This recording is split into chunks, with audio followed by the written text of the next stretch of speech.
మొదటి రోజు ఏపీ జన్జీవార్ రీలే నిరాహార దీక్షలను మాజీ మంత్రి అంబటి రాంబాబు నిమ్మరసం ఇచ్చి ముగించారు. అనంతరం అంబటి రాంబాబు మాట్లాడుతూ డిఎస్సి 2025లో జరిగిన స్కామ్లో సిబిఐ విచారణ జరిపించాలని డిమాండ్ చేశారు.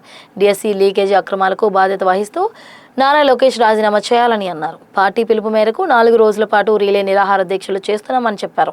4వ రోజు కలెక్టర్కు వినతి పత్రం అందిస్తామని తెలిపారు. ప్రజాస్వామ్య పద్ధతిలో నిరసన తెలిపే హక్కు ప్రతి ఒక్కరికి ఉంటుందని తెలిపారు. మంత్రి పెమ్మసానిపై పెట్టిన పోస్టుపై పోలీసులు 2 కేసులు పెట్టారని చెప్పారు. నా ఇంటిపై దాడి చేసిన వారిపై పోలీసులు ఇంతవరకు కేసులు ఎందుకు పెట్టలేదని ప్రశ్నించారు. 100 సార్లు అరెస్ట్ చేసినా అంబటి రాంబాబు భయపడాడు అని హెచ్చరించారు. బోండా ఉమామహేశ్వరరావు గారు, గౌరవ శాసనసభ్యులు విష్ణు గారు నిరాహార దీక్ష చేస్తున్న శిబిరం మీద డైరెక్ట్గా వచ్చి దాడి చేశాడు, పీకేశాడు. శభాష్ అని ఉంటాడు అనుకుంటున్నారు చంద్రబాబు. శభాష్ అన్నాడు. ఆయనకి అనవసరమైనటువంటి నష్టాన్ని తీసుకొస్తున్నాడని అనుకుంటున్నాడు చంద్రబాబు గారు తెచ్చుకోవాలి.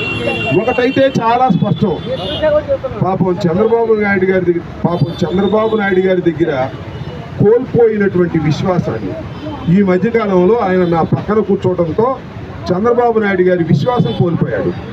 కోల్పోయిన విశ్వాసాన్ని మళ్ళా సంపాదించడం కోసం మా శిబిరం మీద దాడి చేసి ఉంటాడేమోననేటువంటి అనుమానం మీకు కలిగింది. అది నాకు కూడా నిజమని అనిపిస్తుంది. చంద్రబాబు దగ్గర పోయిన విశ్వాసాన్ని పొందటం నువ్వు తలకాయ కింద పెట్టి కాళ్ళు పైన పెట్టినా తపస్సు చేసినా నీకు రాదు. ఎన్నికలకు ముందు నీకు కచ్చర ఖాయం. బొండాలు గుర్తుపెట్టుకోండి, ఇది చాలా తప్పు. ప్రజాస్వామ్యంలో ఎవరైనా ప్రజాస్వామ్యంలో పర్మిషన్ లేకోకుండా నిరాహార దీక్ష చేస్తుంటే అది చూసుకోవలసింది పోలీసు, అంతే తప్ప స్థానిక శాసనసభ్యులు కాదు. నేను ఇక్కడ సంఘ వ్యతిరేక శక్తిగా నేను తయారైన